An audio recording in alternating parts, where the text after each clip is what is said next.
উনি আমার প্রতিষ্ঠান কয়েকবারই ভিজিট করছেন, আমাদের প্রিন্সিপাল সাহেব। আমি আবার বলি, কোনাবা খাইল ফাজিল ডিগ্রি মাদ্রাসার প্রিন্সিপাল আনিসুর রহমান সাহেব মাওলানা, উনি আবার হাফেজ মাওলানা, এবং উনি হচ্ছে আপনার তাকমিল, কামিল এবং বিএ অনার্স, মাশাআল্লাহ অনেক যোগ্য একজন ব্যক্তি। তো উনি আরো 2বার ভিজিট করছেন, এবং ওনার বাচ্চা, উনি 2বার না, আমি বলি ওনার সামনে, উনি আমাদেরকে যাচাই বাছাই করার জন্য অন্তত না হলে প্রতিষ্ঠানে 7-8 বার আসছেন। এবং ওনার মুখ থেকে আপনারা শুনবেন, আমি ওনাকে একটু জিজ্ঞেস করবো আমাদের প্রতিষ্ঠান, লাস্টে উনি ফাইনালি সিদ্ধান্ত নিছেন যে উনি আমাদের এখানেই ভর্তি করাবেন, কারণ উনি একজন যোগ্য ব্যক্তি, ওনার বাচ্চাকে সহজে একটা জায়গায় দিয়ে দেবে, এটা তো এত সহজ না বিষয়টা। তো আমি ওনাকে জিজ্ঞেস করবো, আপনার একটু উনি বলবেন, আপনার একটু কাইন্ডলি ওনার কথাটা ইনশাল্লাহ শুনবেন। জি হুজুর, আমি হুজুর বলবো না স্যার বলবো বুঝতেছি না, আপনি তো আলহামদুলিল্লাহ সব দিক থেকে অনেক।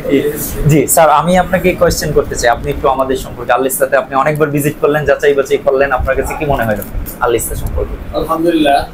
স্যার এক মিনিট।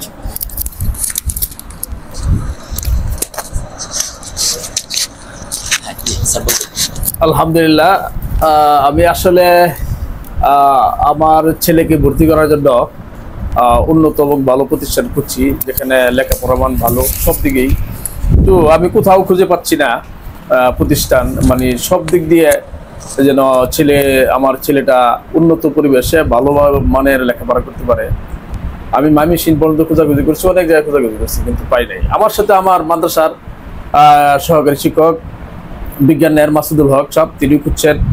উনি আমাকে বারবার বলতেন, উনি আমাকে দাওয়াত দিলেন যে ত্রিশালে একটা মাদ্রাসা হয়েছে আল ইসলাহ ইসলামিক ইনস্টিটিউট, চলেন স্যার দেখতে যাই। তারপরে আমি আসলাম আর কি দেখার জন্য। আসার পরে কথা বললাম, ভালো লেগেছে। এরপর দিনই দেখছি যে এটা আসলেই অনেকটা উন্নতির দিকে যাচ্ছে। তো ছেলেদের, এই ছাত্রদের এদের লেখাপড়া মান, হাতের লেখা সবকিছু দেখে আমি দারুণভাবে আনন্দিত হয়েছি, এবং এদেরকে নিয়ে আমি গর্ব করছি, যারা আসলেই সত্যিকার অর্থেই শুধু হাফেজ না, এরা যোগ্য একজন আলেম হবে, হাফেজ হবে, এবং দেশ এবং জাতির গঠনে এরা শক্তিশালী ভূমিকা পালন করবে, আমি আশাবাদ ব্যক্ত করছি। সার্বিকভাবে আল ইসলাহ, যিনি আপনারা যারা রয়েছেন, আপনারা দুবাই, যারা আপনারা এই প্রতিষ্ঠানকে যেভাবে এই সাজিয়ে নিয়ে যাচ্ছেন, যেভাবে ছেলেদের জন্য, ছাত্রদের যেভাবে আপনারা নিরলসভাবে প্রচেষ্টা চালিয়ে যাচ্ছেন, সত্যি আমি গর্বিত, আনন্দিত। আশা করি আপনাদের এই প্রতিষ্ঠান দিন দিন উন্নতির দিকে যাবে, এবং আল ইসলাহ প্রতিষ্ঠান শুধু ত্রিশাল নয়, আমার মনে হয় ময়মনসিংহের, বৃহত্তর ময়মনসিংহের একটি অন্যতম দিনী প্রতিষ্ঠান হিসেবে গড়ে উঠবে, সে আশাবাদ ব্যক্ত করছি। আল্লাহ তাআলার দরবারে দোয়া করি প্রতিষ্ঠান যেন সেই লক্ষ্যে এগিয়ে যাক, এবং আমরা যারা রয়েছি আমরা সার্বিকভাবে সহযোগিতা করবো প্রতিষ্ঠানকে, এবং আমরা ছাত্রদেরকে ভর্তি করাবো এখানে। বিশেষ করে আজকে আসছি আমি আমার ছেলে সালমান ফার্সিকে ভর্তি করার জন্য উদ্দেশ্যে আসছি। তো আল্লাহ তাআলা যেন এই ছাত্রদেরকে কবুল করে, এবং দিনী প্রতিষ্ঠান কবুল করে, এবং আমার ছেলেটাও যেন একজন ভালো দিনদার, পরহেজগার, হাফিজুল কোরআন, এবং পাশাপাশি জাগতিক শিক্ষা সহ দেশ এবং জাতির কর্মকাণ্ডে নিজেকে যেন নিয়োজিত করতে পারে, সেজন্য যোগ্য দক্ষ হইতে পারে, সেই কামনা করি আমার আলোচনা কথা, সংক্ষিপ্ত কথা এখানে শেষ করছি। পরিশেষে আপনারা যারা আমাকে আজকে হঠাৎ করে এসে আমাকে যে এইভাবে আপনাকে সুযোগ করে দিয়েছেন, এজন্য আমি আমার কোনাবা খাইল ফাজিল মাদ্রাসার পক্ষ থেকে আন্তরিকভাবে অভিনন্দন জানিয়ে এই প্রতিষ্ঠানের সার্বিক সফলতা কামনা করে আমার সংক্ষিপ্ত আলোচনা শেষ করছি। আসসালামু আলাইকুম ওয়া রাহমাতুল্লাহি ওয়া বারাকাতুহু। দর্শকদের উদ্দেশ্যে আমার কথা হলো, আমার কাছে খুব ভালো লেগেছে। আমি আপনাদের প্রতি আহ্বান জানাই যে আপনারাও আসুন, দেখুন, এবং যদি ভালো লাগে, আমার কাছে ভালো লেগেছে, আপনাদের কাছে যদি ভালো লাগে, সত্যিকার অর্থে শুধু হাফেজ আমার মনে হয় যেন একেবারেই মূর্খের মতো মনে হয়। শুধু হাফেজ হবে কেন, হেফজের পাশাপাশি যদি সে বাংলা, অঙ্ক, ইংরেজি, অন্যান্য সাবজেক্টগুলো সে যদি ভালো পারে পাশাপাশি, তাহলে এটা অবশ্যই মানে একটা ব্যতিক্রমধর্মী প্রতিষ্ঠান।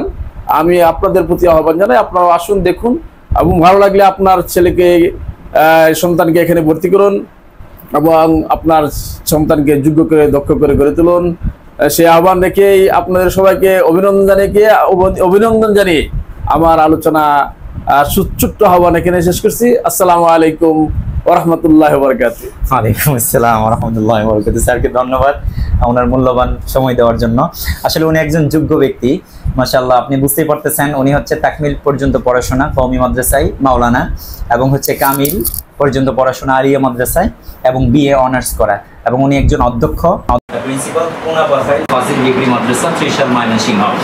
এখন ওনার স্যারকে আসলে কিন্তু স্যার মানে জানেই না আমরা ভিডিও করবো, মানে আমি একটু প্রদর্শনী ছাত্রদের হাতের লেখা বলছি আসবো, আমরা একটা ভিডিও করব, এই মুহূর্তে দেখি স্যার চলে আসছে। তো উনি আরো কয়েকবার আসছেন। স্যার কিন্তু নিজেও উনি প্রিপেয়ার্ড না, ওনার কোনো প্রিপারেশনই ছিল না, বা ওনার সাথে এই ব্যাপারে কোনো কথাই নেই। বললাম স্যার আসছেন যেহেতু আপনি একটু আমাদের ভিডিওতে আপনাকে ধারণ করে একজন যোগ্য ব্যক্তি, তো এতে যাতে আপনাদের বুঝতে সহজ হয়। আসলেও একটা স্বর্ণকারের দোকানে যিনি স্বর্ণকার আছেন, উনি সঠিক স্বর্ণটা চিনেন বা সোনাটা উনি চিনেন, কিন্তু একটা জিনিস লক্ষ্য করেন, এই দিনী প্রতিষ্ঠান বলেন বা শিক্ষার যে প্রতিষ্ঠানগুলো, এই প্রতিষ্ঠানগুলো একজন যোগ্য ব্যক্তি, একজন যোগ্য শিক্ষিত মানুষই চিনেন সেটা কোনটা ভালো কোনটা খারাপ, বা সেটাতে উনি যোগ্য ব্যক্তিরা তার সন্তানকে দেওয়ার চেষ্টা করেন। তো সেই জন্য উনি যেহেতু এটা আপনাদের জন্য অনেক বেশি হেল্পফুল হয়, এবং আপনাদের জন্য যেন অনেক বেশি উপকার হয়, এবং আপনারা যেন বুঝতে পারেন যে আসলে আমাদের কোনটা উচিত, কোনটা করা উচিত বা কোনটা করা উচিত না, সেই জন্য মূলত স্যারকে আসলে ভিডিওতে ধারণ করা। তো স্যার অমায়িক একজন মানুষ, মাশাআল্লাহ। আপনারা দোয়া করবেন স্যারকে যেন আল্লাহ পাক আরো জাযা দান করেন, এবং দিন এবং আখিরাত, দুনিয়া এবং আখিরাতে যেন আল্লাহ পাক ওনাকে কল্যাণ দান করেন। ওনার ছেলে যার কথা বলতেছেন সালমান ফার্সি, উনি আসলেও অ্যাডমিশনের জন্য উনি আসছেন। আল্লাহ পাক যেন ওনার ছেলেকেও যেন কবুল করেন, এবং ওনার ছেলেকে একজন দায়ী হিসাবে, ওনার যে স্বপ্ন আন্তর্জাতিক মানের একজন ইসলামিক স্কলার হিসাবে সারা পৃথিবীতে, যেন শুধু বাংলাদেশ কেন, ভারত কেন, পাকিস্তান কেন, অল ওভার দ্য ওয়ার্ল্ড তারা ইসলামকে প্রচার করবে এবং মানুষকে দ্বীনের দাওয়াত দিবে।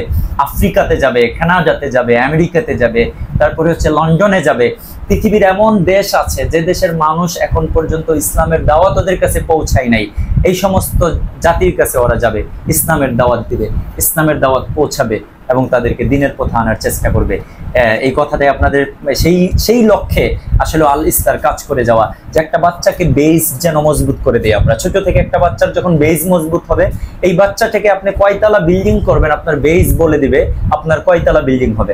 এখন আপনি 2 তলার বেস দিয়ে আপনি 32 তলা বিল্ডিং করতে পারবেন না, তাহলে এটা ভেঙে যাবে। আপনার 32 তলার বেস দিয়ে যখন আপনি আপনার সেই পরিমাণ অর্থ আপনার কাছে নাই, কিন্তু আপনি 32 তলা একটা বিল্ডিং, সেই বিল্ডিংটাকে আপনি যখন বেসটা ওইভাবে তৈরি করেন সেই বিল্ডিং অনুযায়ী, আপনি 32 তলা না করতে পারলেও কোনো না কোনো এক সময় করতে পারবেন, কারণ আপনার বেসটা 32 তলার করা। সেই জন্য বাচ্চাদের সবচেয়ে মোস্ট এবং ইম্পর্টেন্ট টাইম হচ্ছে তার যে এই অ্যাডোলেসেন্ট বা তার যে কিডস বা চাইল্ড যে লাইফটা, এই ছোট বাচ্চাদের এই সময়টা হচ্ছে তাদের বেস গড়ার সময়। এই সময়টাতে যদি একটা বাচ্চাকে আপনি মিসগাইড করে ফেলেন, এই সময় একটা বাচ্চাকে যদি আপনি অন্যমনস্ক করে ফেলেন, এই বাচ্চাকে আপনি কখনো গড়তে পারবেন না। আপনি একটা কথা মনে রাখবেন, মেমোরাইজেশন ক্যাপাবিলিটি এটা হচ্ছে একটা লিমিট টাইমের জন্য থাকে, এক সময় এটা আর থাকে না, মানুষের চলে যায়। তো এই টাইমটা যে একটা গুরুত্বপূর্ণ সময়, এই সময়ে বাচ্চাদেরকে অনেক কিছুই দেওয়া পসিবল। আমি আশা করি সেই জিনিসটা আপনারা বুঝবেন, এবং বাচ্চার ব্যাপারে আমি একটা কথা সবসময় বলি, the children are yours and decision is yours. আপনার চিলড্রেন, আপনার সিদ্ধান্ত, কে কি বললো, কে কি করলো, আপনার সন্তানের চিন্তা আপনাকেই করতে হবে। তো আমি অনেক বেশি কথা বলে ফেললাম, তো আমার জন্য দোয়া করবেন, আল ইস্তার জন্য দোয়া করবেন, আর আমাদের আল ইস্তার জান্নাতি পাখিদের জন্য দোয়া করবেন, এবং তাদের ইমপ্রুভমেন্ট, মাশাআল্লাহ আসলেও আমিও মুগ্ধ, মাশাআল্লাহ 1 বছরে তাদের আমি অনেক বেশি তাদের আপনারা কি সন্তুষ্ট না? ইনশাআল্লাহ 1 বছরে আপনাদের উন্নতি, আলহামদুলিল্লাহ তারাও অনেক সন্তুষ্ট, খুশি, এবং তারাই এখন বলে যে আসলেও এটা আসলে আমাদের প্রতিষ্ঠানে এসে বাচ্চাদের সাথে কথা বললে আপনারা বুঝতে পারবেন। জি, আসসালামু আলাইকুম ওয়া রাহমাতুল্লাহি ওয়া বারাকাতুহু।